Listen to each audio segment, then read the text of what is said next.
দর্শক আমন্ত্রণ জানাচ্ছি সবাইকে চ্যানেল 24 এর সাপ্তাহিক আয়োজন ইনসাইডে। ইকবাল হাসান আছি আপনাদের সাথে। আজকের পর্বে আমরা বাংলাদেশের ইন্টারনেট ব্যবস্থাপনা, টেলিকমিউনিকেশন এবং সর্বোপরি টেকসই উন্নয়নের চ্যালেঞ্জ বিষয়ে আলোচনা করব। আপনারা বুঝতেই পারছেন অতিথি কে হতে পারে। মাননীয় প্রধান উপদেষ্টার বিশেষ সহকারী এবং আইসিটি মন্ত্রণালয়ের মাননীয় উপদেষ্টা ফয়েজ আহমেদ তৈয়ব দীর্ঘদিন ধরে এই খাত নিয়ে কাজ করছেন এবং টেকসই উন্নয়ন বিষয়ে তিনি দীর্ঘদিন ধরে লেখালেখি করছেন। আমাদের আজকের অতিথি তিনি। আপনাকে অনেক ধন্যবাদ এবং স্বাগত জানাচ্ছি আমাদের অনুষ্ঠানে সময় দেওয়ার জন্য। আমি আপনার সাম্প্রতিক একটা মন্তব্য নিয়ে আরেকটু বিস্তারিত আলোচনা করতে চাই। আপনি একটা সেমিনারে বলেছেন যে বাংলাদেশের ইন্টারনেটের কোয়ালিটি বিশ্বের মধ্যে নিকৃষ্ট।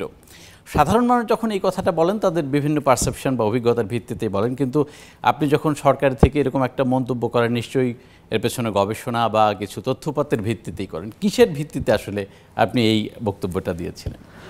জি, ধন্যবাদ চ্যানেল 24কে যারা দেখছেন এবং যারা আগামীতে দেখবেন তাদের সবাইকে আমি ধন্যবাদ জানাই। আমরা যদি আন্তর্জাতিক সূচকগুলো দেখি, উকলা কিংবা ফাস্ট কিংবা অন্যান্য যে সূচক আছে, সেই সূচকগুলোতে বাংলাদেশের যেই অবস্থান এটা একেবারেই তলানিতে।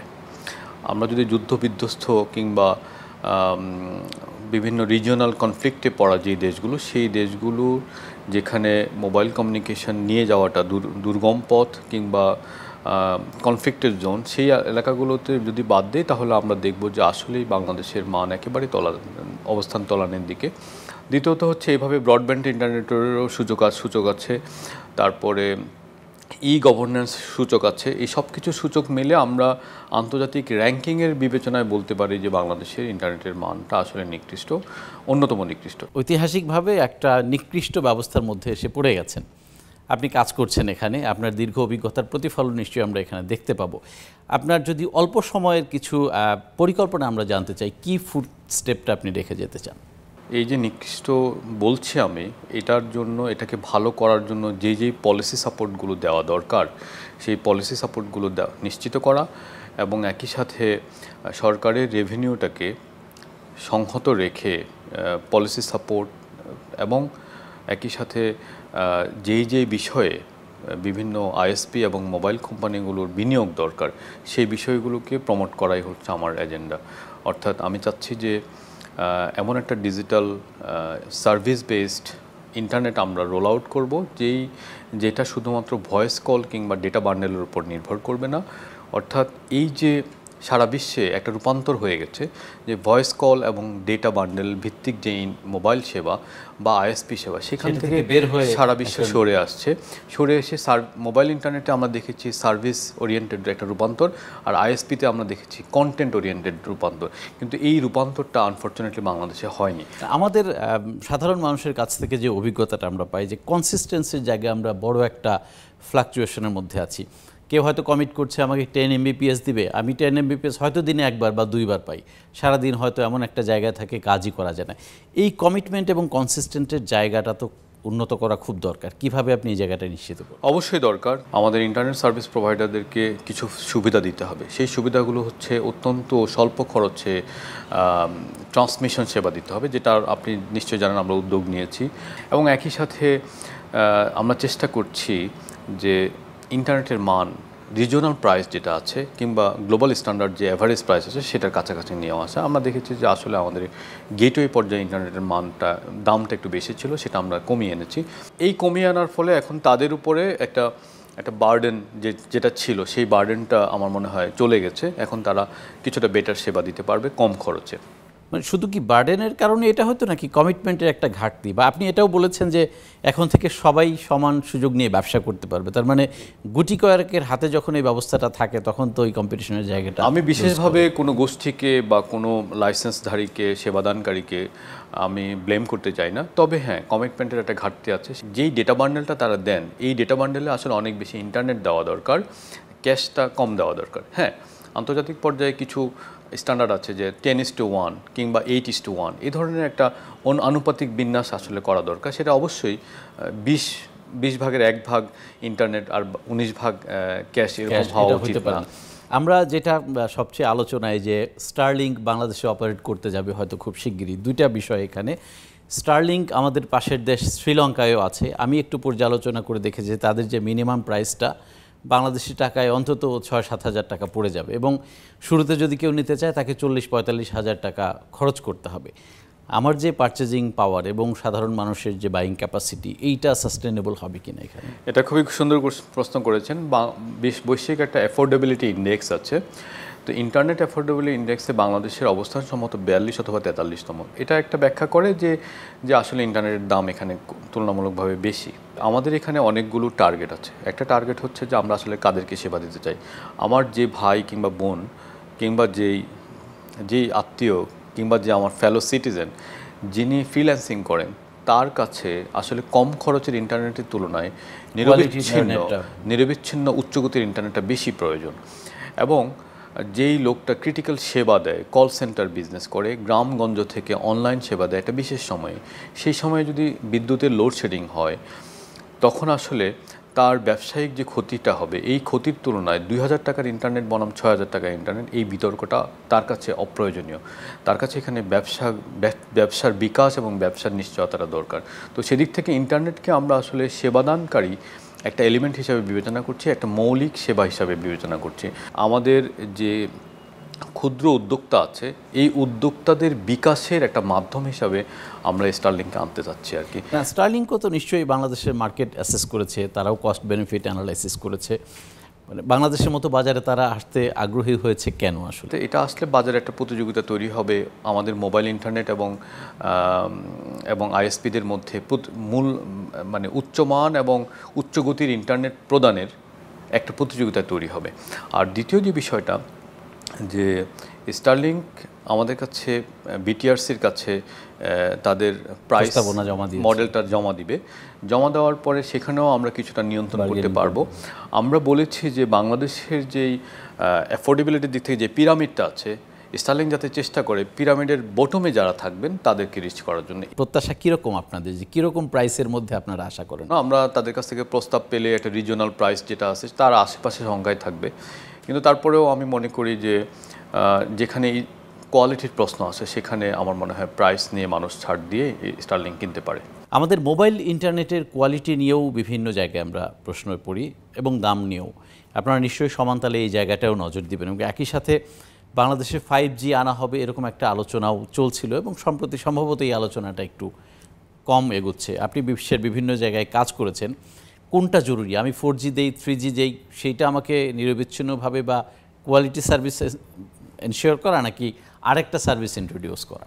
মোবিলিটির দিক থেকে কিংবা ক্যাপাসিটির দিক থেকে আসলে আমাদের মোবাইল ইন্টারনেটের যে সেবা মান, এই সেবা মানে কমতি আছে।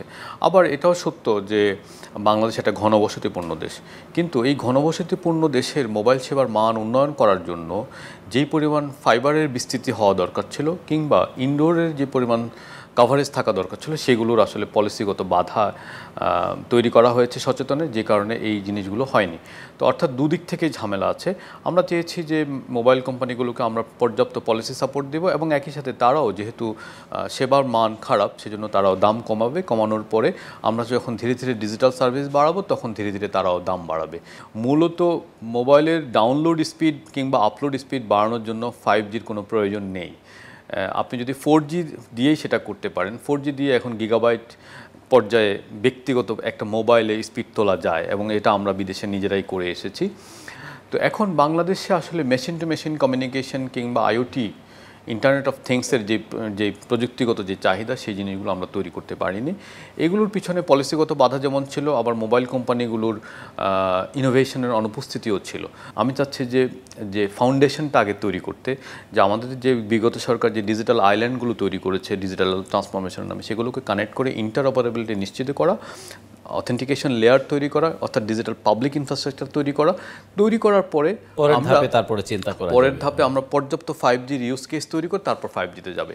মোবাইল ইন্টারনেটের প্রাইস নিয়ে আপনার মন্তব্য কি? দক্ষিণ এশিয়ায় যদি আপনার মোবাইল প্রাইসের বর্তমান হার বাংলাদেশে যদি দেখেন, তাহলে এটা মাঝামাঝি, আমরা উপরেও না একেবারে তলানিয়তেও না। কিন্তু যেহেতু অপরাপর দেশের তুলনায় আমাদের মান খারাপ, আমার ব্যক্তিগত বিবেচনা আমি মনে করি এই দামটা নিম্নমানের পণ্যের তুলনায় এই দামটা আসলে আমরা বেশি। তো সেদিক থেকে আমি মনে করি দাম কমানোর সুযোগ আছে। আবার একই সাথে মোবাইল কোম্পানিগুলোর যে লভ্যাংশ কমে যাচ্ছে সেটাও সত্য। আমাদের 60% মানুষের হাতে এখনও স্মার্টফোন নেই। মানুষের হাতে কিভাবে স্মার্টফোন নিয়ে যাওয়া যায়, এই যে ডিজিটাল সার্ভিস ওরিয়েন্টেড যে ইকোসিস্টেমটা ডেভেলপ করা, এটার সেটা তাদের বিজনেস পলিসির মাধ্যমে তারা করবে, কিন্তু এটা সার্বিকভাবে চেষ্টাটা ইকোসিস্টেমটা তৈরি হয়নি। আমার মূল টার্গেট হচ্ছে এই ইকোসিস্টেমটা তৈরির একটা ফাউন্ডেশন তৈরি করা। বাড়তি দাম যে আছে সেটা আপনি কমানোর চেষ্টা করবেন কি?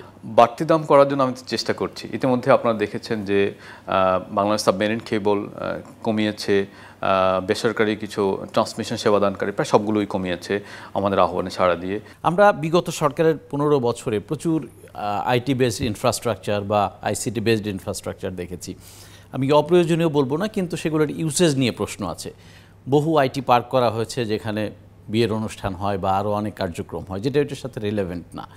সেইগুলোর ব্যাপারে আপনার অবস্থান কি হবে? আমরা একটা তদন্ত করেছি এবং এই তদন্তের মাধ্যমে আমরা দেখেছি যে প্রায় 6,000 কোটি টাকার মতো অপ্রয়োজনীয় প্রজেক্ট এখানে শুরু করা হয়েছিল। তার মধ্যে যেগুলো একটা পর্যায়ে চলে গেছে আসলে সেগুলো বন্ধ করার মতো পরিস্থিতি নেই।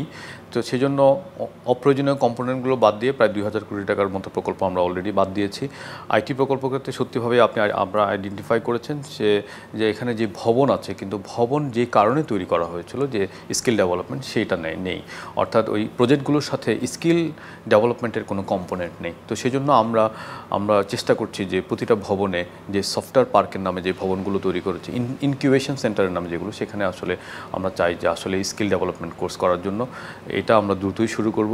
আইটি বেসড ইন্ডাস্ট্রি তো আমরা আগাবোই সামনে, এটার কোনো বিকল্প নেই। একই সাথে আমাদের যে আরও একটা সম্ভাবনার খাত, আমরা ফ্রিল্যান্সিংয়ের মাধ্যমে যে আয়টা করি সেটারও সাপোর্ট দেওয়ার একটা বিষয় রয়েছে। আপনি স্পেসিফিকলি কি করতে চান সেই জায়গাটায়? ফ্রিল্যান্সিংয়ের জন্য আমাদের কয়েকটা প্রোগ্রাম আছে, এটা আমি বলবো ভালো প্রোগ্রাম, কিন্তু দুর্নীতির কারণে সেটা সুফল আসেনি। একটা হচ্ছে যে হায়ার অ্যান্ড ট্রেন, এটা একটা প্রোগ্রাম। তারপর মেয়েদের জন্য হার পাওয়ার নামে একটা প্রোগ্রাম ছিল, অনেক দুর্নীতি হয়েছে, কিংবা ট্রেনিংগুলো না দেওয়া হয়নি বা ভুল নিম্নমানের কম্পিউটার কেনা হয়েছে। তো প্রথমত আমরা এই প্রোগ্রামগুলো আমরা কন্টিনিউ করব। আর যেটা করতেছে আইডিয়া নামে আমাদের একটা প্রোগ্রাম আছে, সেই আইডিয়ার মাধ্যমে আমরা ইউনিভার্সিটি কানেক্ট করব, ইউনিভার্সিটি কানেক্ট প্রোগ্রাম করার চেষ্টা করব সব জায়গায়। আর স্পেসিফিকলি আমাদের পরিকল্পনা হচ্ছে আমরা দেশি বিদেশি বিনিয়োগকারীদের সহায়তায় সারা দেশের বিভিন্ন জায়গায় যে এখন 14টা আইটি পার্ক আছে, সফটওয়্যার পার্ক আছে, এখানে স্কিল বেসড কোর্স আনার চেষ্টা করছি। আমরা যেটা করব সেটা হচ্ছে যে ডিভাইসটাকে অ্যাক্সেসেবল করা, অর্থাৎ এমন পলিসি নেওয়া এনবিআরের সহায়তায়, ডিউটি স্ট্রাকচারগুলো চেঞ্জ করে, যেখানে মানুষের হাতে হাতে ডিভাইস পৌঁছে যাবে। আর এর চূড়ান্ত পর্যায়ে যখন কানেক্টিভিটি, ডিজিটাল লেয়ার এবং লিগ্যাল ফ্রেমওয়ার্কগুলো তৈরি হবে, ইলেকট্রনিক আইডি ম্যানেজমেন্ট ব্যবস্থাটা ঠিক হবে, তখন আমরা তখন যে কোনো সেবা মানুষের মোবাইলে নিয়ে যেতে পারবো। আমাদের মূল কাজ ডেটা গভর্নেন্সটাকে ঠিক করা, ডেটা ইন্টারঅপারেবিলিটি নিশ্চিত করা, যার মাধ্যমে ডিজিটাল সার্ভিসের একটা অবাধ বিকাশ সম্ভব হয়, এবং সেজন্য আমরা কাজ করছি। আপনি দীর্ঘদিন ধরে দেশের বাইরে এবং দেশে যেই বিষয়গুলো নিয়ে কাজ করে এসেছেন, অর্থাৎ আপনার পছন্দের জায়গা, সেটা এখন সাধারণ মানুষের জন্য আরও ব্রডার পরিসরে সরকার আপনাকে সুযোগ দিয়েছে বা সরকারিভাবে আপনি সুযোগ পেয়েছেন। এই সুযোগটা আসলে কাজে লাগিয়ে বাংলাদেশের যে চাহিদা, সেই চাহিদার কতটা আপনি মেটাতে পারবেন বলে আপনি বিশ্বাস করেন? জি, এটা একটা চ্যালেঞ্জের জায়গা। তো এই চ্যালেঞ্জটা আমরা নেয়ার চেষ্টা করছি আর কি, যে এই যে আমাদের মন্ত্রণালয়ের অধীনে 6টা কোম্পানি আছে, প্রত্যেকটা কোম্পানি একটা ছাড়া প্রায় প্রত্যেকটা কোম্পানি খুব বেশি লাভ করছে না। তো আমরা এই চ্যালেঞ্জটা নিচ্ছি যে এই কোম্পানিগুলোকে কীভাবে পলিসি সাপোর্ট কিংবা নিউ ইউজ কেস এনে এদেরকে লাভবান করা যায়। বড় ব্যারিয়ার তো নিশ্চয়ই আপনারা ফিল করেন যে আপনারা যে সময় পর্যন্ত কাজ করেন না কেন, একটা রাজনৈতিক সরকারের হাতে আপনাদের দায়িত্ব ছেড়ে দিতে হবে। আপনি কি মনে করেন যে আপনি যে উদ্যোগগুলো নেবেন সেটার কন্টিনিউটিগুলো থাকবে? আমি আশাবাদী, কারণ এই জন্য যে আমি মনে করি আমার দায়িত্বের শেষ দিকে আমি পলিটিক্যাল কনসালটেশন করব, অর্থাৎ রাজনৈতিক দলগুলোকে আনুষ্ঠানিকভাবে জানিয়ে যাব আমি কি কাজ করেছি, কি উদ্যোগ নিয়েছি এবং কেন করেছি, যাতে করে এই যে ডিজিটাল পাবলিক ইনফ্রাস্ট্রাকচারের যে মৌলিক ফাউন্ডেশনটা, যেটা আমি বলছি আগামী দিনে ডিজিটাল ইকোনমির ভিত্তি, এটা তাদেরকে আমি বুঝাতে পারি। এবং একই সাথে টেলিকমিউনিকেশন সাইটে আমরা যে ফাইবারাইজেশন পলিসি করছি বা আমরা যে এই যে ডার্ক ফাইবার অপটিককে সহজ করে দেওয়ার জন্য যে পলিসি নিচ্ছি, কিংবা টেলিকমের যে লাইসেন্স স্তরগুলো আছে সেই স্তরগুলো কমানোর জন্য যে পলিসিগুলো নিচ্ছি, আমরা তাদের সাথে যোগাযোগ করে রাখবো যে আমরা কেন করেছি, কি করেছি, এটার গুরুত্ব এবং জাস্টিফিকেশনটা যাতে করে পলিসি কনসিস্টেন্সি থাকে। এখন আমাদের যে শিল্পায়ন যেভাবে হচ্ছে বা আগে হয়েছে, চতুর্থ শিল্প বিপ্লবে যখন আমরা ট্রান্সফর্ম করব, এইটা কি সেরকম কোনো নিশ্চয়তা দিবে কিনা, বা আমাদের রূপরেখাটা বা কর্মপ্রক্রিয়াটা ঠিক আছে কিনা? আপনি জানেন যে প্রফেসর ডক্টর মোহাম্মদ ইউনূস 3-0 কনসেপ্টটাকে করেন। এই যে গ্লোবাল কনসেপ্টগুলোকে যদি আমরা আয়ত্ত নিই, অর্থাৎ 3R এবং 3-0-র মধ্যে যদি আমরা একটা সমন্বয় করি, তাহলে আমি মনে করি যে চতুর্থ শিল্প বিপ্লবের যে টেকনোলজিগুলো, এই টেকনোলজিগুলো আমাদের ভবিষ্যৎকে সিকিউর করবে। তবে সেখানে একটা জিনিস, আমি অপরিসীম স্তরে গিয়ে আমি শুধুমাত্র বিদেশি প্রযুক্তি দেশে আনলে আমার এটা কাজ হবে না, এটা উন্নয়ন হবে না, টেকসই হবে না। কারণ হচ্ছে দিন শেষে আমাকে আমার মানুষের মানসম্পন্ন জীবনযাপন নিশ্চিত করতে হবে, এবং সেটা নিশ্চিত করার জন্য তাদের মানসম্পন্ন কর্মসংস্থান নিশ্চিত করতে হবে। এখনকার যে ইন্ডাস্ট্রিয়াল গ্রোথটা, সেটাকে সাস্টেনেবল হচ্ছে কি? এই প্রশ্নটার ব্ল্যাক অ্যান্ড হোয়াইট কোনো উত্তর নেই। এটা কেউ বলবে সাস্টেনেবল হচ্ছে, কেউ বলবে হচ্ছে না। কিন্তু আমি মনে করি যে আমরা যদি আপস্কিল করতে পারি, অর্থাৎ আমরা যদি লেবার ফোর্সকে এমপ্লয়েবল করতে পারি, যেমন ধরুন আমি যদি বুয়েট কিংবা ঢাকা বিশ্ববিদ্যালয়ের ছাত্রদেরকে কথা বিবেচনা করি, তাহলে it doesn't reflect the whole country. আমাকে দেখতে হবে যে জাতীয় বিশ্ববিদ্যালয় কেমন করছে। এখন জাতীয় বিশ্ববিদ্যালয়ে যে 30 লক্ষ শিক্ষার্থী আছে, তাদেরকে যদি আমরা এমপ্লয়েবল করতে পারি, কিংবা আমাদের যারা কৃষক তাদেরকে যদি আমরা যান্ত্রিক সুবিধা দিতে পারি, অথবা আমাদের যারা শ্রমিক তাদেরকে যদি আমরা নিম্ন স্কিলে না পাঠিয়ে যদি উচ্চ স্কিলে পাঠাতে পারি, তখন আমার মনে হয় যে এই সার্বিকভাবে আমাদের ইন্ডাস্ট্রিয়াল যে রেভলিউশনটা, ডেভেলপমেন্টটা, এটা টেকসই হবে। বাংলাদেশের শুধু ইকোনমিক না, সব ধরনের ডেভেলপমেন্ট একটা সাস্টেনেবল, অর্গানাইজ এবং সিস্টেমেটিক ওয়েতে যদি আমরা করতে চাই সামনের দিনগুলোতে, সেটা 5 বছর, 10 বছর বা আরও দীর্ঘমেয়াদী হতে পারে, কোন ধরনের পরিকল্পনা নেওয়া দরকার? আমাদের আমলাতন্ত্রে বা বিভিন্ন মন্ত্রণালয়ে যেভাবে পরিকল্পনা নেওয়া হয় ডিপিপি, এই ডিপিপির পদ্ধতিটা পরিবর্তন করতে হবে। এখানে আধুনিক জ্ঞানের সম্মতি ঘটাতে হবে, এবং এখানে 3R 3-0-র মতো বিষয়গুলো আনতে হবে। এখানে প্রকল্প প্রণয়ন করা হয় একটা স্থাপনা করার জন্য, একটা কাজ সম্পাদন করার জন্য। কিন্তু এই যে প্রজেক্টগুলো আমরা করি, এই প্রজেক্টগুলোর সাথে মানুষের ঠিক কোন সমস্যার সমাধান ঘটবে তার একটা সম্পর্ক এই মুহূর্তে খুব বেশি নাই। এটা যদি করতে পারি, তাহলে আমরা দেখব যে সরকারের প্রজেক্টগুলো অনেক বেশি সেবামুখী হবে, সমাধান ওরিয়েন্টেড হবে। আর দ্বিতীয় যে বিষয়, সেটা হচ্ছে যে আমরা নিশ্চয়ই এমন একটা উন্নয়ন মডেল চাই, যে উন্নয়ন মডেল পরিবেশের নিশ্চয়তা দিবে, সাশ্রয়ী সরকারের অর্থের সাশ্রয়, অর্থাৎ বৈদেশিক লোন এবং অভ্যন্তরীণ ঋণের একটা সমন্বয় ঘটাবে, এবং একই সাথে মানসম্পন্ন কর্মসংস্থান তৈরি করবে। অনেক ধন্যবাদ। আমরা আজকের আলোচনা এখানে শেষ করতে চাই, নিশ্চয়ই পরবর্তীতে, কারণ বাংলাদেশের শিক্ষা ব্যবস্থা এবং কারিগরি শিক্ষা নিয়েও আমার ইচ্ছা আছে আপনার সাথে একটা আলোচনা করব, নিশ্চয়ই পরবর্তীতে সুযোগ আমরা নেব। ধন্যবাদ। ধন্যবাদ। দর্শকের সাথে শেষ করছি আজকের মতো ইনসাইট। ভালো থাকবেন সবাই।